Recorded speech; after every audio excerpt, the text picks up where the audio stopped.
Hey, it's Callan from Authentic Lifestyle Design, hiking in this beautiful wetland space. It's really nice, just out of Warren where I'm teaching. I went for a hike out here, and yeah, today I want to talk to you about doing things that are boring but useful. Now, in your life, there's going to be a whole bunch of monotonous and repetitive tasks. So this could be things like doing laundry or making your bed or brushing your teeth. Things that aren't exactly exciting, but things you have to do, like the monotonous things we need to do as humans in order to keep healthy and alive in some instances. So I'm going to talk about that because sometimes in your life you have to do things that are boring. And they can be really boring and you might not want to do them. But if you don't do them, that leads to suffering and negativity and bad things that will happen. And this is an important thing to consider when we're talking about lifestyle design, right? Because obviously if you've got a bunch of money, you can outsource things you don't want to do. But most of us aren't rich, and therefore there's a lot of basic human things we have to do. And even those that are rich, there's still things they have to do. You know, for some people exercise is a chore, they don't want to do it, but they have to do it in order to keep their bodies in a good shape. For other people, that could be cooking. While someone might love cooking, someone else would hate it. Now, it's important that you do those things because if you're at all interested in lifestyle design, you should have what I call a lifestyle design blueprint or a plan of what you want your life to look like. Now, that's what your life, how you want your life to look in a year, 5 years, 10 years, and so on. You want a rough plan. And that doesn't mean that's how your life is going to turn out. You might change as you grow, but for now, you should have an idea of where you're going and what it is that you want to do. All right? So, doing boring stuff. For example, I did a master's degree for 2 years that I really didn't want to do in teaching, but I wanted to be a teacher. So therefore, I went through that grind because teaching was a part of my lifestyle design blueprint. So in order to do that, I had to go through those 2 years of university. That's 2 years of not making an income, 2 years of kind of being stuck in one place because it was a face-to-face degree, and a bunch of other things. And after that, COVID came, which is out of my control, and, you know, that made me change plans in my life as well. So you've got to weigh all this out when you're planning your life. And there's going to be probably things you don't want to do that you'll have to do in order to get you to the place where you want to be. And a lot of people, they don't do those things, you know. There's a massive difference between someone that doesn't like their job, that is actively trying to move into something else, and someone that doesn't like their job, but they just suffer through the day-to-day with no plan of escape, right? And sometimes getting to where you want to be does require doing things that are boring or hard, all right? Now, for example, the area I haven't really picked up in is over the last couple of weeks, I didn't upload a video, right? I was writing school reports, I hadn't written them before, was under a lot of stress, was kind of lonely being out here, away from a lot of the people I love and care about and so on. But at the same time, it's a humbling, enriching experience because I get to teach these lovely kids and it's an awesome ride, all right? But that's the life I designed, and you can control things and you can plan things, and there's also things that happen that you just can't control, right? Have a look at this, it's so nice. It's so nice just to be out in nature.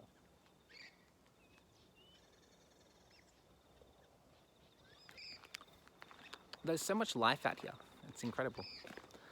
So, doing things you don't want to do and how to do them. You can use the 3-2-1 method, which I've talked about before, which is you 1, 2, 3, you do things. I'm definitely not perfect. I'm trying really hard to motivate myself and to become a more driven individual. And that can be hard, and I have mornings where I fail. For example, I've been trying to wake up at 5:30 to write school reports, and most mornings I did it, but one morning I couldn't do it, and I failed. And I acknowledged that I failed. I forgave myself for failing, because forgiveness is essentially acceptance. And then I moved on to the next chapter of my life. And you can do that too. So, even though things like brushing your teeth are boring, if you don't do them, you're gonna cause yourself suffering in the future. Because if you don't brush your teeth, what's gonna happen? Your teeth will go bad, they'll fall out. You know, you might be lying in bed one night, and you'll be like, I don't wanna brush my teeth, I'm so comfortable. right? Or I don't want to have a shower. I don't want to go cook dinner. I'll just order takeaway, whatever it is, right? It's easy to take the easy way out, but long term, you'll pay for that. You'll pay for eating a bad diet. You'll pay for not exercising and all these other things, because lifestyle design is essentially building your future. It's designing, how do I want tomorrow to look, and how am I going to make tomorrow a slightly more present and enjoyable day than yesterday, right? And that will change for your life, but you keep doing it. And again, use the 6 pillars, or my 6 pillars, which is time. What do you do with your time? And if there's areas of your time you don't enjoy, how can you change that? There's your money, which is how much money do you need? How much money are you making? How close are you to where you need to be? Then we've got relationships, which is all the people in your life, the quality of those people, and do they click with you and the people you want in your life? Then we've got your environment, which is your surroundings. Then we've got your health, which is both your physical and mental health. And finally, we have your purpose, which is, do you have a goal? Do you have a mission in your life? Do you have something that gets you out of bed in the morning? And we'll continue shaping that for your life, and it'll probably change. Most people don't just stick to the one thing their whole lives. Some people do, but it's not the norm. Many people go through all sorts of different tangents in their life. I think for me, music and martial arts are going to probably stay, and this business will probably stay, and coaching, but everything else, who knows, it could come and go. No idea. I've recently discovered yoga. I think yoga is probably something that I'll keep in my life to some extent. But yeah, things come and go. I've done so many things. I played ice hockey, I did rock climbing, I spin poi and flow spinning and stuff like that. Travel, I think, is something I'll always do. So yeah, you look into all these different paths you can take. But if you want to have a good life, it can require doing difficult things. And that suffering and that pain you can put yourself in. And I know I've had some kind of rough times lately, just for various reasons. That's all a part of the forge. It's all a part of forging your personality and turning you into that person you want to be. And it's important, all right? It's something that we are constantly working on throughout our lives. We're constantly working on becoming better people. And the important thing is not to settle. So if you don't like your job, then change that. And if there's suffering involved in changing that, it's going to be worth it. If you don't make enough money, change that. If you're spending time doing things you don't want to be doing, change that. If you've got toxic people in your life that you don't want anything to do with, change that. All right? If you're sick and you're overweight and you feel bad in your body, change that. All right? If you're depressed, sure, it can be a chemical imbalance and out of some people's control, but many other people are just living poor lives. And as a result, they're depressed. So if you're depressed, change it. Right? Always change it. Try your best. Now, that could be anything as extreme from not beating yourself up, but really pushing yourself beyond your wildest limits and really hammering that in, and that could require suffering. One extreme, all the way to just sitting down and talking to a therapist or a trusted friend and talking through your problems. It's a full spectrum. But you got to do those things in life that are boring. You got to do those things you don't really want to do. Like, over the last couple of weeks, I didn't make videos. I didn't want to make them. I was tired. I failed, right?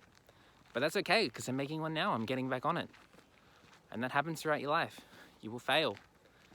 And especially if you try to do ambitious, big things that are hard to do, the probability of you failing those things is going to go up, right? So if you want to work at McDonald's, it's probably not hard to get that. Probably not hard to get a job at McDonald's, really. Approach a couple of dozen and you'll have a job, right? It's not that hard. But if you want to be a doctor, it's going to be a lot harder because you've got to go to school for a decade or more to get the right qualifications, and it's a demanding, stressful job. And if you mess up, someone could die. A lot of pressure, right? At Macca's, if you mess up, someone might get the wrong burger, right? If you're a doctor, you mess up, that could be the end of someone's life. So you've got to do the things that are boring. You've got to do the things that are hard. You've got to push yourself, right? You need to get through. And you have to actively design your life. And if your current lifestyle isn't something you like, accept it and start devising a plan how to move through that. And that's what I want to help people do. That's why I became a life coach.